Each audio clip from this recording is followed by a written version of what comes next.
প্রিয় সাথী ভাইরা, আসসালামু আলাইকুম। আমি মোহাম্মদ আলী হোসেন, মেসার্স মোড়ল ট্রেডার্স, কৃষিতে আইপিএম পুরস্কার প্রাপ্ত।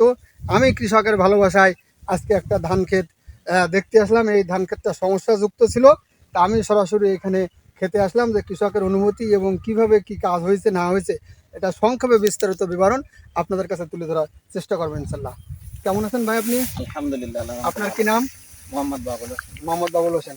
বাবুল ভাই, আমি তো আজ থেকে প্রায় 5-7 দিন আগে আনুমানিক আপনি একটা ধান গাছ তুলে নিয়ে গেছিলেন আমার দোকানে। সেই ধান গাছটা শিকড় কালো হয়ে গেছিল এবং ধান গাছ আপনার সব লাল হয়ে কি বলে ভাইরাস বসে যাচ্ছিল। আপনারা বলেন তুড়া মারা রোগ। তুড়া মারা রোগ আমাদের ভাষায় বলা ওটা ভাইরাস বা ধান বসে যাওয়া। তো আপনি এখানে আমি ট্রিটমেন্ট দিয়েছিলাম, সেইগুলোতে আপনি আমার নিয়ম অনুযায়ী ব্যবহার করছেন নাকি? আমি বলেছিলাম যে পটাশ দিতে বলেছিলাম, কয় কেজি? পটাশ 8 কেজি পটাশ, আর কোনো ইউরিয়া না, 8 কেজি পটাশ আর 500 গ্রাম ট্রাইকস। জমির পরিমাণ কত? জমির পরিমাণ 33 শতক। 33। এই জমিটা আমি বলছিলাম ইউরিয়া বাদে বলে দেবেন। বলে দেবেন। আর স্প্রের জন্য কি দিয়েছিলাম? স্প্রের জন্য এই মেট্রোবিন আর একটা ছিল স্প্রে পটাশ। স্প্রে পটাশ আর মেট্রোবিন। প্রিয় সাথী ভাইরা, এই দুটো আমি স্প্রে করাইছি। 33 শতক জমিতে কয় ডব? 3 ডব। 3 ডব। আর 500 গ্রাম ট্রাইকস এবং হচ্ছে যে 8 কেজি পটাশ ইউরিয়া বাদে এটা বুনে দিয়েছি। বুনে দেওয়ার পর আপনার ধানের পরিবর্তন শুরু হয়েছে। এবং আমি বলছিলাম যে আপনি যে কোনো একটা গাছে কাটি মেরে রাখবেন, যে গাছটা বসে যাচ্ছে, যেটা নষ্ট হয়েছে ওটা আর ভালো হবে না, কিন্তু ওর পাশে ইনশাল্লাহ পাতা ছেড়ে দেবেন।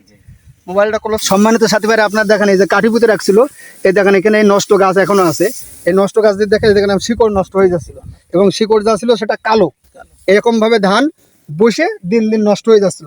কিন্তু দেখেন সম্মানিত সাথী ভাইরা, এই যে এখানে কিন্তু এখন এর পাশ দিয়ে নতুন গাছ ছেড়ে দিয়েছে এবং এই পুরো ধান গাছের অবস্থা ছিল লালচে লালচে।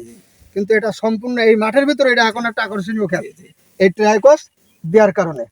কিন্তু আমার প্রশ্ন আছে, আপনি আমার কাছে যাওয়ার আগে কিভাবে আপনি উদ্বুদ্ধ হলেন যে আমার কাছে গেলে আপনি ইনশাল্লাহ ভালো হয়ে যেতে পারে? ধরলাম বাকশ বলে আমাদের এই যে কম্পিউটার কাজল ভাই, ওনার 2-2.5 বিঘে জমি ধান ছিল, কতবার নষ্ট হয়ে যাচ্ছিল এই রোগে আর কি। এই রোগে আক্রান্ত হয়ে তারপরে অনেক ট্রিটমেন্ট দেওয়ার পরে ভালো হয়নি। আপনারা ভিডিও করিয়ে যে আনলেন, আমি দেখি ওটা ফলো করি আপনার কাছে। সেই রোগে আমার আক্রান্ত ছিল বলে আমি গেছি আপনার। হ্যাঁ, ওখানে অনেক কোম্পানির তেল দেওয়া হয়েছিল গতবার আমনে, কিন্তু সেই ক্ষেত্রেও ইনশাল্লাহ ভালো হয়ে গেছে আল্লাহর রহমতে।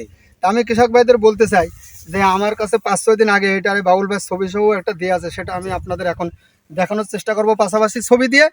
আপনারা দেখেন যে এই গাছটার অবস্থা কি ছিল। এই ক্ষেতটার কিন্তু অবস্থা এরকমই ছিল। এই যে পাশে যে ছবিটা দেখা যাচ্ছে এরকমই অবস্থা ছিল। আর এখন এই ক্ষেতটার ছবি দেখেন আপনারা, মনে হচ্ছে একদম নিরোগ এবং সুন্দর।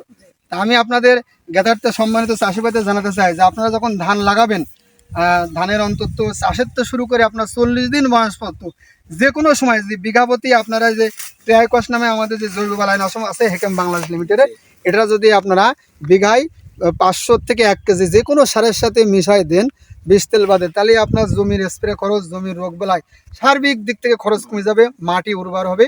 এবং এটা আমাদের একটা কোনো পার্শ্ব প্রতিক্রিয়াহীন জৈব বালাইনাশক এবং গাছের বাড়তি হচ্ছে। আমি এই ক্ষেত্রে পাশে আর আশেপাশের ক্ষেত্রে একটু দেখাও। আশেপাশের ক্ষেত্রে একই রকম ছিল, তো ওরকম ছিল ওই ক্ষেত্রের অবস্থা আর এই ক্ষেত্রের অবস্থা। আজকে 7-8 দিনে কি অবস্থা পরিবর্তন হয়ে গেছে। এবং আপনাদের সবাইকে আমি বলবো যে আপনারা হেকেম বাংলাদেশ লিমিটেডের বালাইনাশক ব্যবহার করেন, কারণ হেকেম বাংলাদেশ লিমিটেড কোনো কৃষককে ঠকায় না ইনশাল্লাহ। তা আগামীতে আপনাদের সাথে আবার হয়তো অন্য কোনো মাঠে আপনাদের সাথে আবার দেখা হবে। সে পর্যন্ত প্রিয় সাথী ভাইরা সবাই ভালো থাকুন। আসসালামু আলাইকুম।